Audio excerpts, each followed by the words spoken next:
and the sun has just risen. Apparently, if you walk around this 11 times, you've done a mile. Well, it says run, but you guys should know by now, I do not run. It's actually really warm, although there is quite a breeze. Pool deck with jacuzzis. There's not many people up this early, which is one of the reasons I decided to come out. I'm going to switch you to landscape mode. Really not much to see except the sea. Not sure how much use these sunbeds will be getting today. Very windy. But then I guess I'm quite high up. Big screen.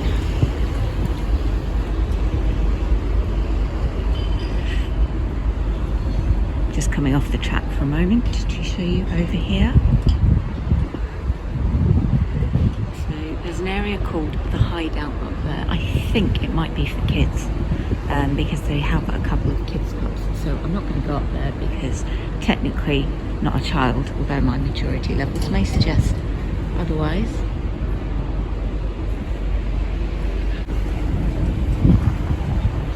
Gigantic duck.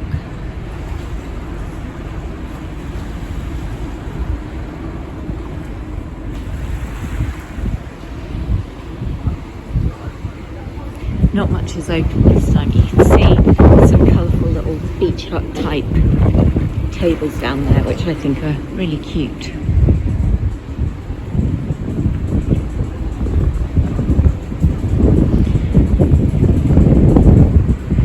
And then we have a bar, which is shut, not surprising since it's not even 8 AM.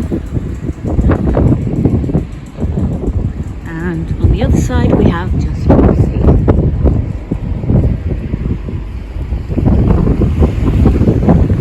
the wind is picking up a lot, so I'm almost back to where I started. So I'm going to end this little bit of the tour here. It's time to take a tour of the ship, beginning on deck 12, which is the highest deck, and this is the promenade area which I was on first thing this morning, so I'm not going to take you around it again. And then we go through this door, and here we have Indigo. Down the stairs now onto deck 11, and we have the Oceans Gym and the Oceans Spa. I didn't go into the gym or the spa because I hadn't paid for use of the facilities. I then headed out onto the main pool deck where the jacuzzis and swimming pool are located, as well as a bar and Scoops, which does delicious ice cream. The cute little beach hut style seating areas and the big pool screen. And Snack Shack, perfect for a hot or cold snack while you are sunbathing by the pool. Here we are at the opposite end of deck 11 where the Marketplace buffet is located.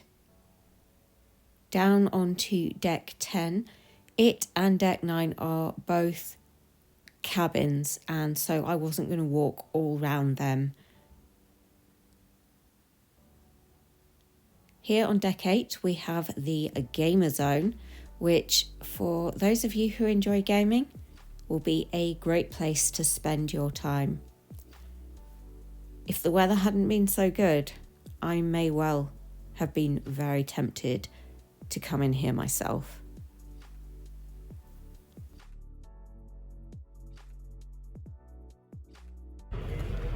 At the end of the gamer zone, there is this lovely little seating area. Somebody was actually occupying it and working on their laptop, so I really did not want to get in their space. So I didn't film too much here. And that is showing you into main reception. That's all the way down on deck 5. Then we come to the library. I didn't take any books out, but I did leave a book I'd brought with me in there for others to read. And then as you leave the library, you've got these pretty ships. And here we are, having done the circuit of deck 8. So on to deck 7. The views from the windows are not great because it is the lifeboats, but this is the aperitif area. It's a bar that is open in the evenings where you can sit and enjoy whatever drink takes your fancy. We also have located here some of the specialist restaurants which you do have to book in advance and pay a surcharge for, so we did not go to any of them.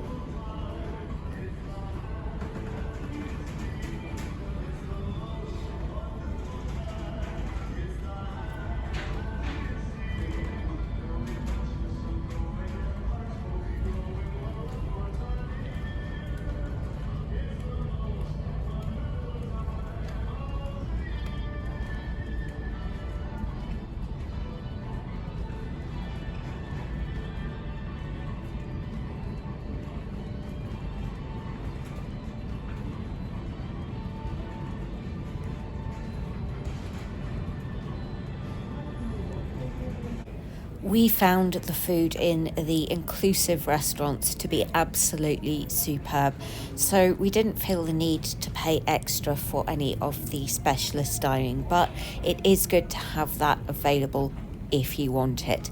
There will be a video, if it's not out already, it will be very soon, with more about the food and drink I enjoyed on my trip.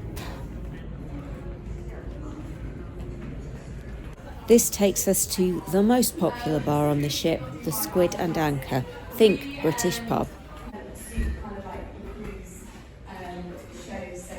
A separate video of us singing something else that's... Heading back from the Squid and Anchor, we come to the middle of the ship and the Broad Street shops.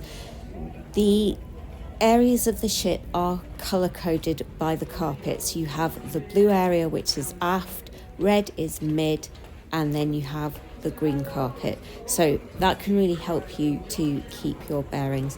The shops are only open when the ship is not in port, and this was an at-sea day, so that's why the shopping area is so busy. But you can get loads of duty-free products, and definitely worth checking out if you are on board and have some time to kill or spare on an at-sea day, even if it's just to soak up the atmosphere.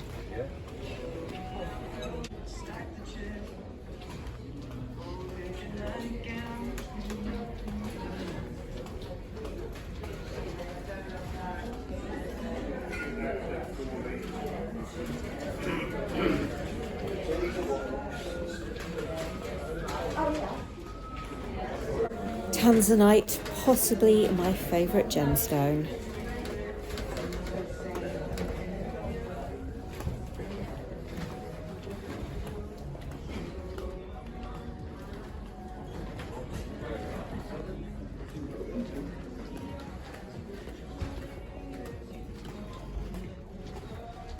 And upon leaving the shopping area, we come to the top entrance of the Broadway Show Lounge, and it's from this deck, deck 7, that we accessed the shows. Let's go on down the stairs to deck 6.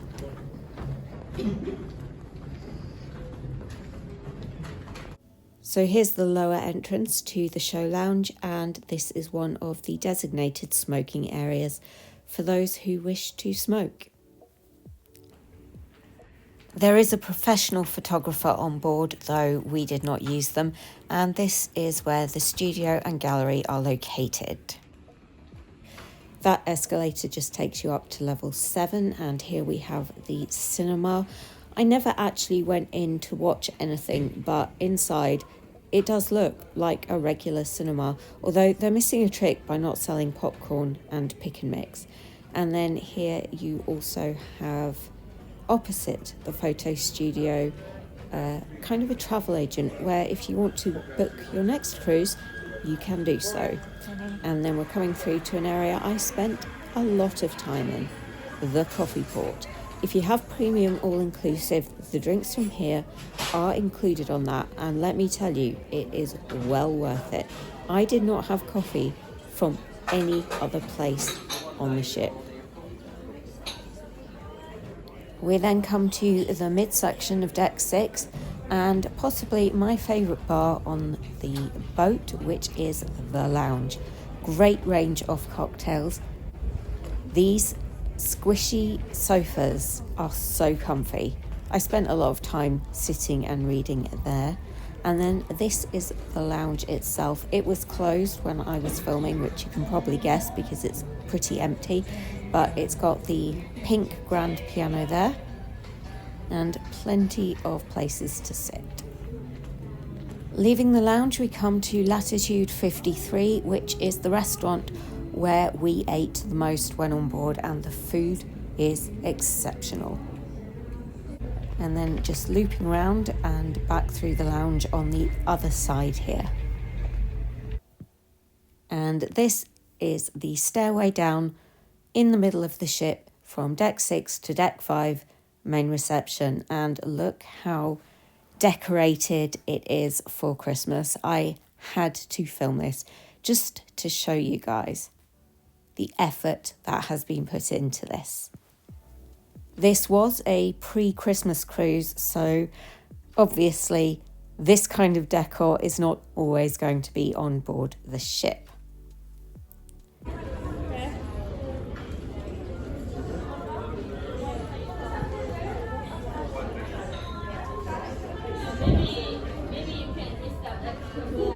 Here we have another restaurant with a surcharge and that you have to book, and this is the dining club.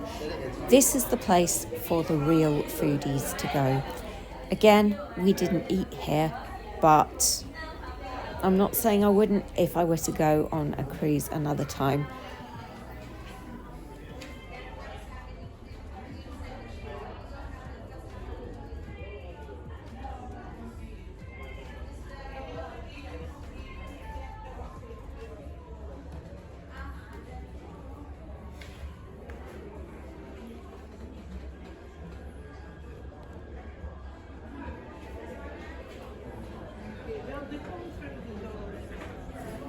And this time we have a pink rather than a yellow duck.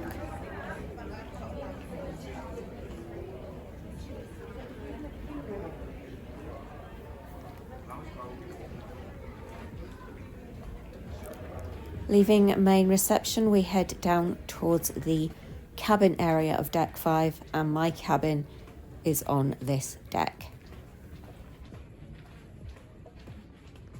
There's nothing really to show you on decks 3 and 4, so I'm going along to my cabin, which was number 5021. Drop me a comment if you've stayed in this cabin as well.